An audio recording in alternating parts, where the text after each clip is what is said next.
अच्छा फ्रेंड्स, हमारे मैंने जैसे आपको स्टेप्स बताए थे कि हमने अब इसकी सेकंड जो काम करना है वो था हमारा एरिया कैलकुलेट करना इसी डेडवेट टेस्टर का।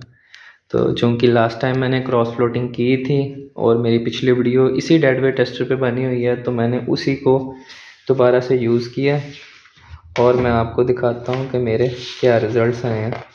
अच्छा, पिछली क्रॉस फ्लोटिंग में थोड़ा सा इशू ये हुआ था कि उसमें हमने पिस्टन का जो मास था वो टोटल में ऐड ऑन नहीं था किया। वो मेरी एक बाई मिस्टेक थी, वो मुझे अभी पता चली है पिछली वीडियो देख के कि उसमें जो मैं टोटल डिस्क वे करता हूँ उसमें मैं पिस्टन का मास नहीं ऐड करता, जिसकी वजह से मेरे एरिया में थोड़ी सी लास्ट डिजिट्स पे एरर आ जाता है। और वो जो आपको मैंने PSI में लास्ट पे थोड़ा सा एरर दिखाया है ना, 0.0002 PSI का, वो मेरे एरिया की वजह से एरर आया है। तो वो मुझे अभी आइडेंटिफाई हुआ है कि मैंने गौर किया है कि अगर मैं उसी मास में पिस्टन को ऐड ऑन करता हूँ तो मेरा एरिया मैन्युफैक्चर की दी स्पेसिफिकेशन के साथ मैच कर जाता है। तो वो मैंने अभी कैलकुलेशन की है, पहले मैं वो आपको दिखा दूँ कि वो मेरी एक क्लैरिकल मिस्टेक थी जिसकी वजह से थोड़ा सा मेरा एरर आ गया था। तो ये देखें, ये एरिया कैलकुलेशन है। इसमें ये एरिया स्पेसिफिकेशन से आया 0.125 इंच स्क्वायर का, जो कि मैन्युफैक्चर ने हमें दी हैं, और मैं इसको AO यानी कि एट ज़ीरो प्रेशर कंसिडर कर रहा हूँ, जो कि बनता है 0.000080625 मीटर स्क्वायर। ये मैन्युफैक्चर की स्पेसिफिकेशन से एरिया आया है, ठीक है। और उसके बाद ये यूनिट अंडर कैलिब्रेशन यानी कि वो डेडवेट टेस्टर, और जो उस वक्त पिछली वीडियो में क्रॉस फ्लोटिंग में डिस्कें फ्लोट कर रही थी वो। तो अगर आप पिछली वीडियो देखेंगे तो उसमें मैंने एक केजीज में डिस्कों का मास लिखा हुआ है।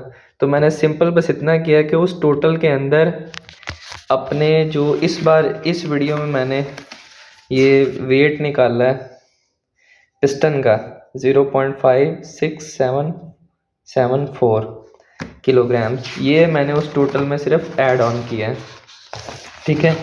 ऐड ऑन करने से ये मेरी एक फोर्स की वैल्यू बनी है न्यूटन में, और रेफरेंस का प्रेशर मेरा वही वीडियो वाला ही है 316 PSI वाला। जो आप पिछली वीडियो मेरी देखेंगे तो उसमें आपको ये फिगर मिल जाएगा। तो जब मैं उसको आपस में डिवाइड करता हूँ तो फिर मेरे एक एरिया की वैल्यू निकलती है 0.0000806.142। तो ये आप देख सकते हैं कि इन दोनों में कितना डिफरेंस है। 6 के बाद ये 14 है और ये 25 है, ठीक है। तो बहुत ही माइनर डिफरेंस है, और ये जो डिफरेंस है मैन्युफैक्चर की स्पेसिफिकेशन से जो मैंने एरिया इफेक्टिव एरिया कैलकुलेट किया है, उसमें भी आप यूँ लगा लेंगे जो थोड़ा सा मार्जिन रह गया है इसके साथ स्पेक्स का, ये इन्वायरमेंट की वजह से है। तो ये हो सकता है ये एट 21 डिग्री पे मैंने कैलकुलेट किया हो और ये एट 20 डिग्री हो विद ज़ीरो प्रेशर। इसमें क्योंकि प्रेशर अप्लाई हो रहा था ये, तो उसकी वजह से थोड़ा बहुत डिफरेंस आ सकता है। आपका इफेक्टिव एरिया थोड़ा सा चेंज हो सकता है क्योंकि इन्वायरमेंट कंडीशंस आ रही होती हैं। आपका जो रेफरेंस प्रेशर निकल रहा है उसमें सारे फैक्टर्स कैलकुलेट हो रहे होते हैं। उसमें ग्रेविटी होती है, इन्वायरमेंट कंडीशंस होती हैं, आपके अपनी डिस्क का रेफरेंस स्टैंडर्ड का अपना एरर होता है। तो वो सारे इफेक्ट्स कंपनसेट करके हम एक बहुत प्रिसाइज प्रेशर जनरेट करते हैं, जिसके बिहाफ पे हम यूनिट अंडर कैलिब्रेशन के वेट वे करने के बाद एक इफेक्टिव एरिया की वैल्यू को डिटरमिन करते हैं। तो ये है कि ये एक सिंगल प्रेशर पे हमने ये एक्टिविटी की है। इसी एक्टिविटी को आपने 5 बार दोहराना है, प्रेशर बैलेंसिंग करनी है।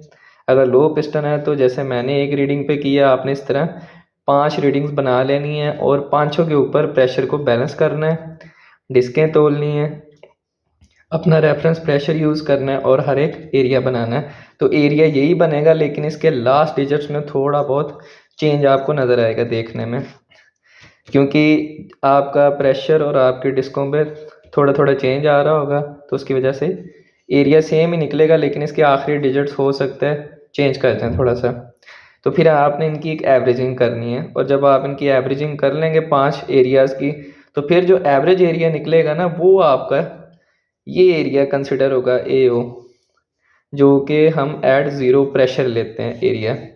लेना आपने प्रेशर पे ही है, लेकिन पांचों एरिया का आपने एक एवरेज बनानी है और जो एवरेज वैल्यू निकलेगी वो आपकी होगी ये, या उसको भी आप अफेक्टिव एरिया कह सकते हैं। उसको फिर आपने अफेक्टिव एरिया के तौर पे लेना है और फार्मूले में लगाना है एवरेज को। ये जो इफेक्टिव एरिया निकाला है, इसी तरह एक और डिफरेंट प्रेशर पे, तो फिर जो जवाब निकलेगा एवरेज उसको आपने इफेक्टिव एरिया के तौर पे कैलकुलेट करना है। और वो मुझे उम्मीद है वो एवरेज जो है वो इसी के बराबर निकलेगी मैन्युफैक्चर स्पेसिफिकेशन के, या इसके करीब तरीन निकलेगी।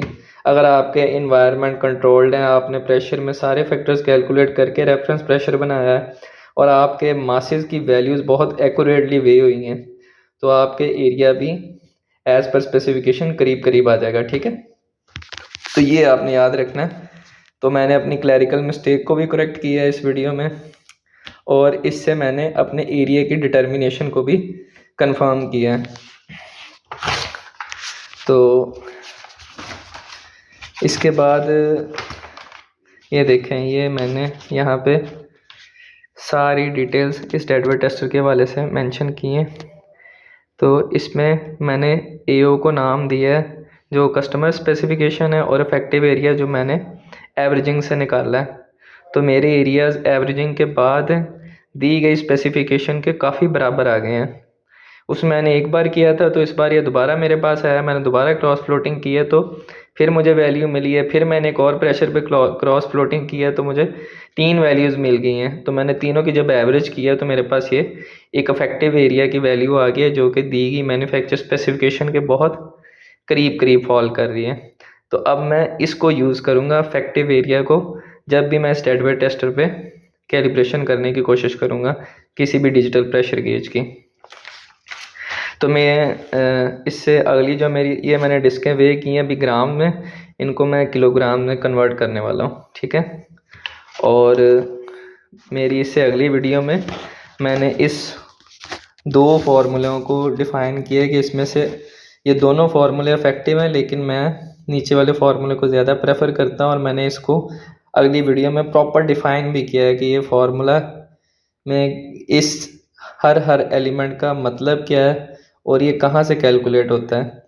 और इसी पे मेरी इस फार्मूले पे एक पुरानी वीडियो बनी पड़ी हुई है पहले से, जिसमें मैं इस पूरे फार्मूले को खोल के डिफ़ाइन करता हूँ और एक एक चीज़ को बताता हूँ।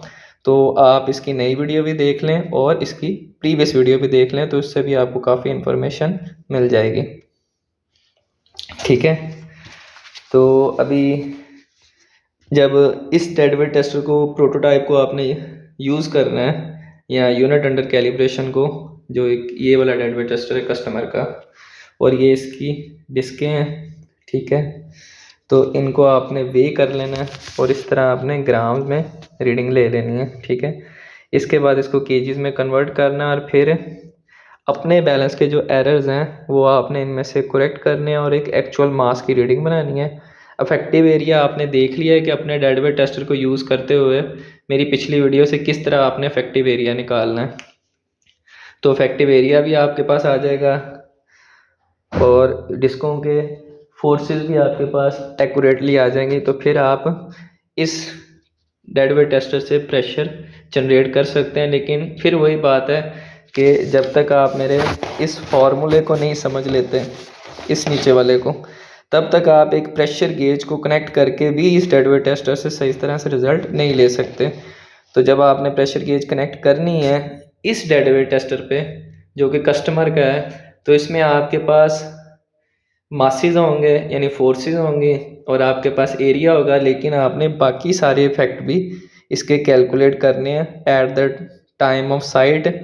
और फिर आपका जो एग्जैक्ट प्रेशर बनेगा उसको आपने डिजिटल प्रेशर गेज के ऊपर कंपेयर करना है। तो मेरी ये अगली वीडियो ज़रूर देखिएगा, ये आपके लिए बहुत काम की है।